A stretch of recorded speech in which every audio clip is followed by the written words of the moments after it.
مسجد میں درس و تدریس کی محفل میں شامل ہو سکتے ہیں؟ کسی طرح کا اگر سوال کرنا ہے تو کر سکتے ہیں۔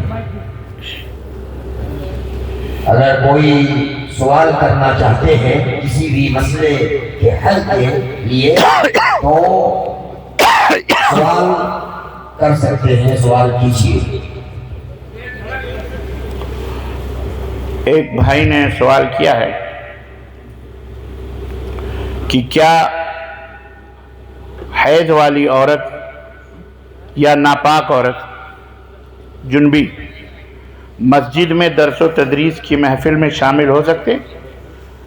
درس و تدریس میں شامل ہو سکتے ہیں، لیکن مسجد سے باہر وہ رہیں گی، کیونکہ وہ ناپاک ہے نا، حیض والی ہے، ناپاک ہے، اس لیے حیض اور نفاس کی مسجد کے اندر تو داخل نہیں ہوگی، البتہ مسجد کے باہر بیٹھ کر کے اس سے فائدہ اٹھا سکتی ہے۔ اسی طرح سے وعظ و نصیحت میں بھی بالکل وہ سن سکتی ہے، بیٹھ سکتی ہے، لیکن مسجد سے باہر، یا اس طرح کا میدان ہے تو یہاں بھی آ کر کے دین اسلام کی باتیں سنیں، چاہے وہ حیضہ ہوں یا ناپاک ہوں، کوئی حرج نہیں ہے، اس میں کوئی حرج نہیں ہے سننے میں۔ جزاکم اللہ خیر۔ اور کوئی سوال؟ جی السلام علیکم۔ وعلیکم السلام۔ ایک عقیقہ کے موقع پہ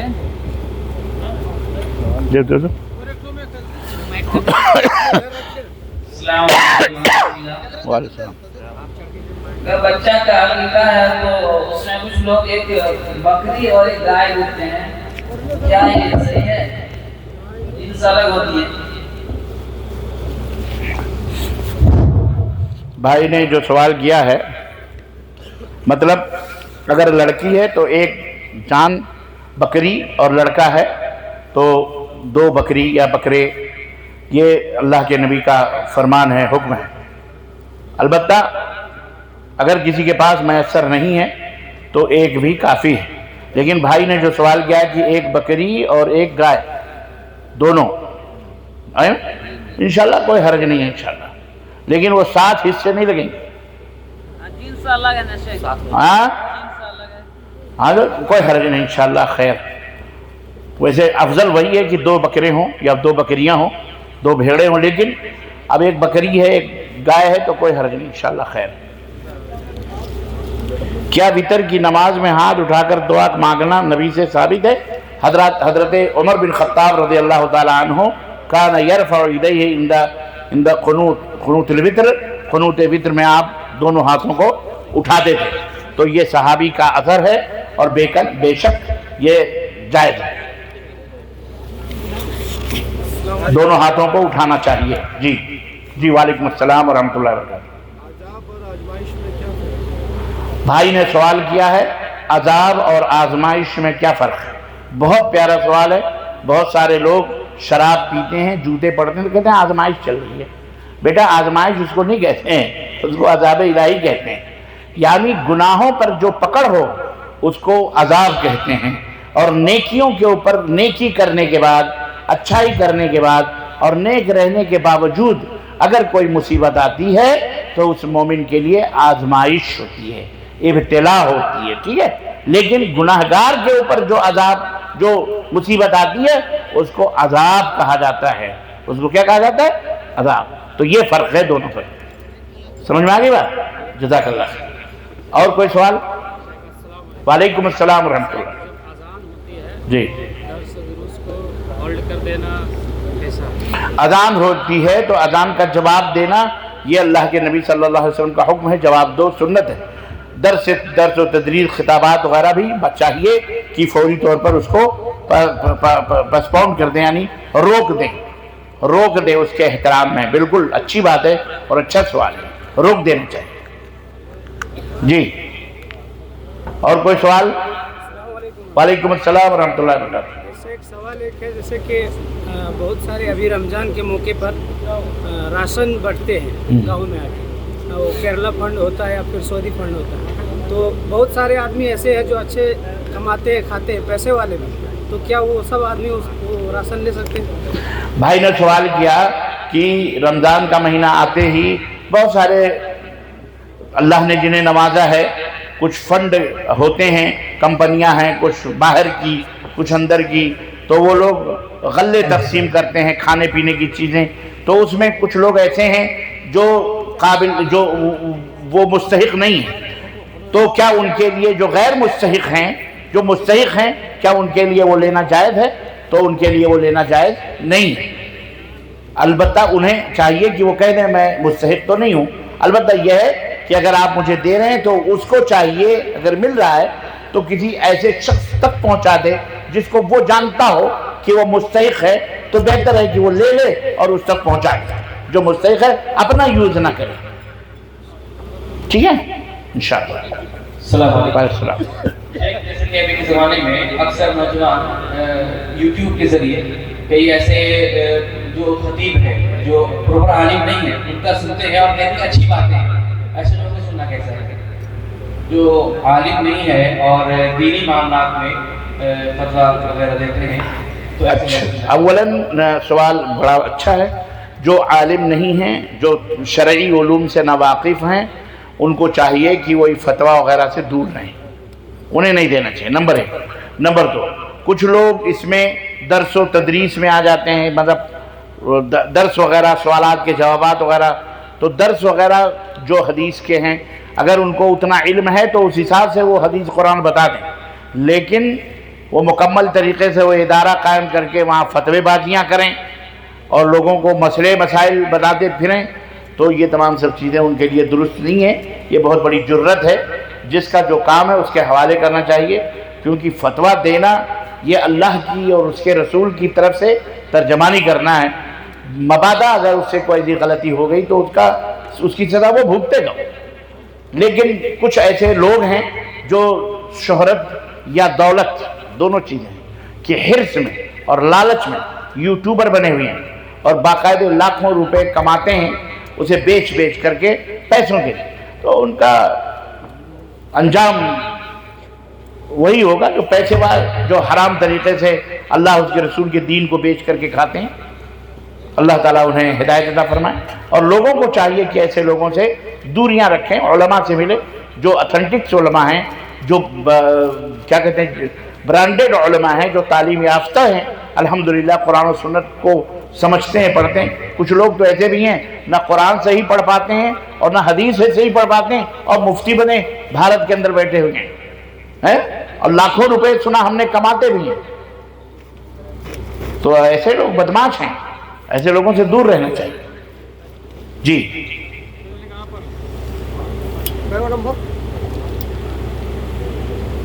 اور کوئی سوال؟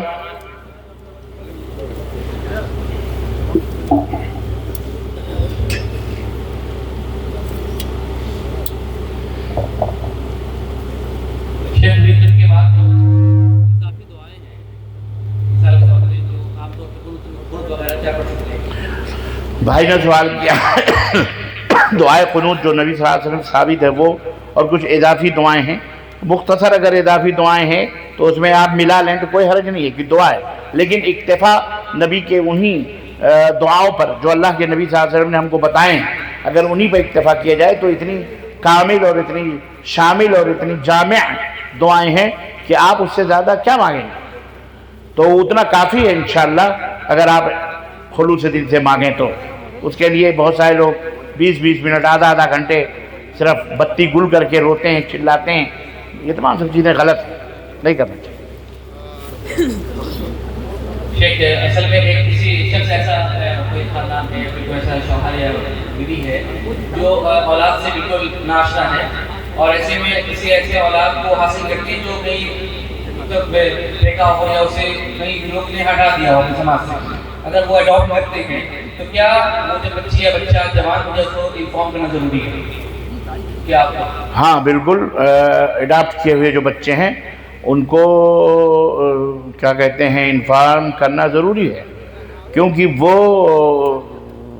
وہی وراثت کا بھی مسئلہ آئے گا، نسب کا بھی مسئلہ آئے گا، تو اس کو بتا سکتے ہیں کہ بھئی ہم نے تم کو ایسے ایسے پایا ہے، ہم نے تم کو پالا ہے، پوسا ہے، ہماری اب وہ اپنی مرضی سے جو شرعی حقوق بنتے ہیں اگر وہ دینا چاہے تو تیسرا حصہ 1/3 دے سکتے ہیں اس کو، پورا ٹوٹل بھی نہیں دے سکتے کیونکہ وارث تو نہیں ہے وہ. وہ اپنے والد کے لیے غیر محرم ہوگا. ہاں ہاں بالکل غیر محرم ہوگا, اپنی والدہ کے لیے بھی غیر محرم ہوگا بالکل. یہ شک ابھی اگر وہ آدھار کارڈ وغیرہ بنتا ہے آئیڈینٹی اس میں کہ آپ نے والد جو بھی فی الوقت ان کے ہے ان کا نام درج کرا سکتے ہیں.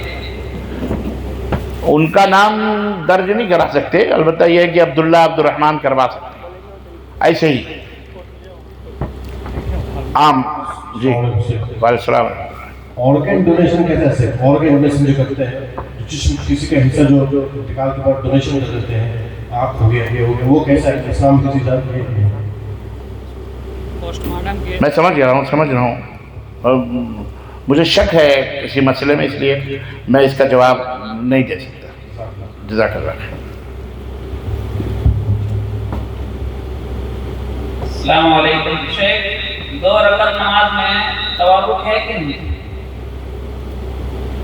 تورک آخری رکعت میں کرتے ہیں, جیسے 2 رکعت اگر پڑھنا ہے تو اس میں وہ جائز ہے, کوئی حرج نہیں, کر سکتے آپ, کر سکتے. جی اگر کسی نے وراثت کا جو مال ہے وہ حرام طریقے سے کمایا ہے لیکن وہ اپنی زندگی میں جو توبہ کر لیا, اس کے بعد جو وراثت چھوڑ کے گیا, کیا آپ نے ان بچوں کے لیے حلال ہوگا یا پھر بچوں کو پتہ ہے کہ وہ حرام ہے؟ بچوں نے دیکھا ہے اپنے والد کو وہ ایسا کام کرتے ہوئے, مثال کے طور پر شراب کا کام کرتے وغیرہ, اور لیکن اپنے والد نے اپنی زندگی میں توبہ کر لیا, اس کو کام کو بند کر لیا, لیکن جو چیزیں خریدی گئی ہیں وراثت میں تو کیا وہ بچوں کے لیے جائز ہوگا؟ تو اس میں اس کا حلال مال بھی تو ہوگا. ایک مکمل طور پہ حرامی بزنس ہے اگر کسی کا, مثال کے طور پر شراب کا دھندا ہے وغیرہ وغیرہ, سودی کاروبار ہے. تو اللہ مجھے نہیں معلوم کہ ان بچوں کو کیا کرنا چاہیے, یا آپ پوچھیں. کچھ باتیں ایسی ہوتی ہیں جو بڑی عجیب و غریب ہوتی ہیں, وہ ہم نہیں بتا سکتے, اتنی جرت نہیں کر سکتے. وہ آپ کو اپنی وہ کرنے کے لیے میں گنہگار بن جاؤں, مجھے ضرورت نہیں ہے.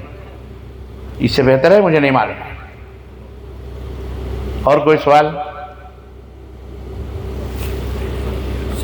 جی کسی خاص شخص کو, یا جیسے فار ایگزامپل آپ ہیں کہ میرا دلی خواہش ہوا کہ آپ کو بوسہ لیں ہاتھ یا سر کا, تو یہ اسلام میں کیا ہے, صحیح ہے؟ بھائی نے سوال کیا ہے کہ اپنے کسی خاص بڑے کا, استاد ہو یا کوئی بھی ہو, بڑا ہو, بھائی ہو, باپ ہو, کوئی اس کے سر کا بوسہ لینا کیسا ہے؟